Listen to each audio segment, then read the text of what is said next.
And you know this, for years, Neil Armstrong refused to be interviewed.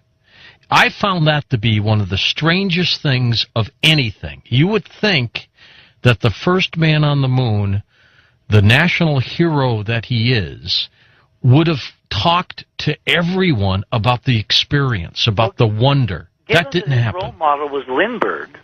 And Lindbergh became a very public person and was very much out there with his political views and all that. You'd think that Neil would have at least wanted to be a role model for the next generation. Instead, he became essentially a recluse, a hermit.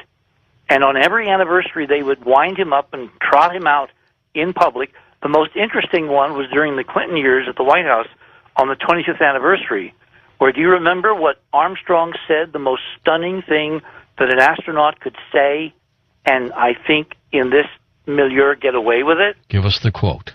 Well, he said two things. At the start of his speech, he compared himself and the other astronauts to birds, to parrots. And he then made a joke and he said, and parrots don't fly very well. Well, what else do parrots do, George? They repeat what they're told. Plant his foot on the surface of the moon has been a pioneer in many ways. And Mr. Armstrong, in asking you to come to the podium, may I say that millions of Americans have admired you not only for your achievement, but for the quiet dignity with which you have conducted yourself and represented not only our country, but humankind. Ladies and gentlemen, Neil Armstrong.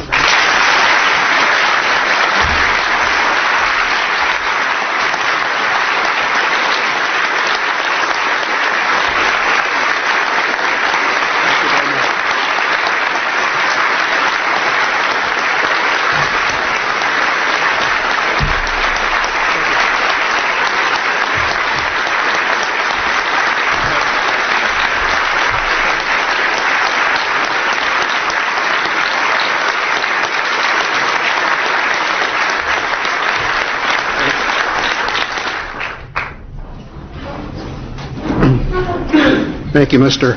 Vice President, Mr. President, members of Congress, fellow astronauts, ladies and gentlemen.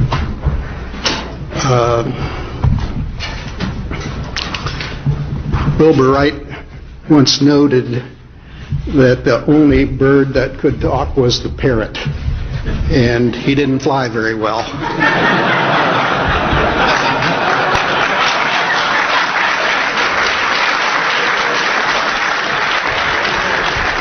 So I'll be brief. This week, America has been recalling the Apollo program and reliving the memories of those times in which so many of us here, colleagues here in the first rows, were immersed. Our old astrogeology mentor, Gene Shoemaker, even called in one of his comets to mark the occasion with spectacular Jovian fireworks.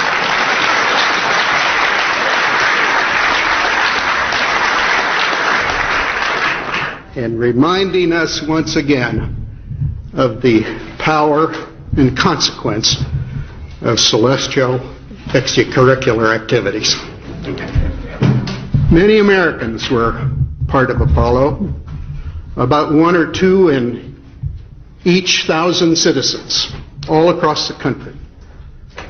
They were asked by their country to do the impossible, to envisage, to design, and to build a method of breaking the bonds of Earth's gravity, and then sally forth and visit another heavenly body. The principal elements, leaving Earth, navigating in space, and descending to a planet unencumbered with runways and traffic controls, would include the major requirements necessary for a spacefaring people. Today, a space shuttle flies overhead with an international crew. A number of countries have international space programs. During the space age, we have increased the knowledge of our universe 1,000-fold. Today we have with us a group of students among America's best. To you, we say, we've only completed a beginning. We leave you much that is undone. There are great ideas undiscovered, breakthroughs available to those who can remove one of truth's protective layers. There are places to go beyond belief. Those challenges are yours. In many fields, not the least of which is space, because there lies human destiny.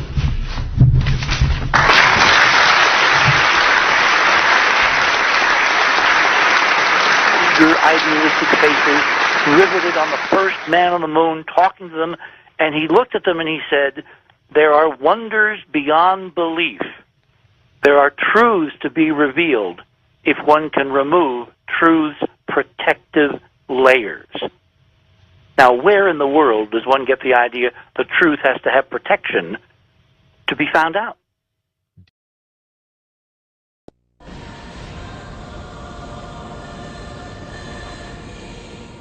Millions of hearts pounded with each powerful liftoff. The world held its breath through every splashdown. But only 12 men witnessed the beauty, the magic, and the mystery of the moon. Now, with the most extensive visual effects images of the moon ever presented, Tom Hanks, Imagine Entertainment, and HBO take you from the Earth to the moon through the eyes of an astronaut. What we're shooting was never shot in space. They could never put cameras where we're putting cameras. Tom Hanks is a big fan of the movie 2001: A Space Odyssey, and I am too, so we kind of hit it off pretty quickly on that score. And so we took that as a kind of a look, trying to capture the majesty and the visual poetry of spaceflight. His whole mantra was, we need to show people what they've never seen. We can't do all this work and then take the viewers to the moon in a kind of like haphazard or cheap or normal way. We can't just throw on stock footage because the difference would be too great and everybody would know. And the quality isn't all that great anyway. And so we were trying to accomplish a very cinematic and a very visually appealing look to spacecraft, as well as capturing the reality of space flight. The 600 visual effects for the series included miniature photography, pyrotechnics, and stuntmen on wires. Up to 2 months were spent building meticulously crafted models, filmed on a motion control stage built for the series.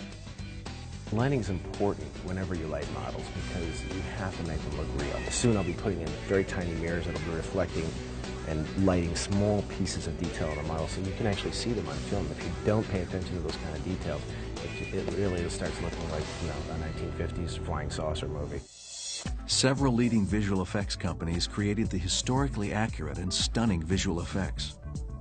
The approach we took was to generate three-dimensional models based fairly accurately on a whole series of pictures that were made available to us from NASA. Most of the photographs taken of the moon just weren't shot close enough. So one of the things we had to do was enhance those photographs so that the craters on the moon, so that the rocks on the moon, the ridges in the mountains actually started to hold up at the closer camera positions. This is one of our textures that we use. The red parts of the texture are the craters that actually rise up off the surface, and the blue parts of the craters that sink down into the surface. And by dropping this onto the texture of the moon that we got from NASA, the viewer could get closer to actually seeing the surface of the moon. The process of generating a 3D model, as you can see here, allows us to go from a still photograph to suddenly being able to create virtual animation around that particular feature that we've modeled and portray this as if there was a camera on the moon shooting this landing. Here at Hollywood Digital, we take all the elements and make a final composite. First, an actor is shot on a stage, then a motion control element is shot, which is the model in motion. Then a computer-generated background is made, which in this case is a moon. Here we have the motion control element over the background, which is computer-generated, and then we add in the live actor, and then he is now inside the capsule. And then what we do to make it more realistic, like he's looking through windows, we add a window element. And what we do is we take all those elements and marry them together to make a final shot. It's not so much the amount of effects that we're trying to do here, but it's the type of feeling we're trying to depict. People really are interested in seeing what this would have looked like if you were an astronaut. Everybody wants to be that astronaut. Look at it out there. Isn't it beautiful? Look at that. Unbelievable. Oh, my God. From the Earth to the Moon, Sunday at 8 on HBO.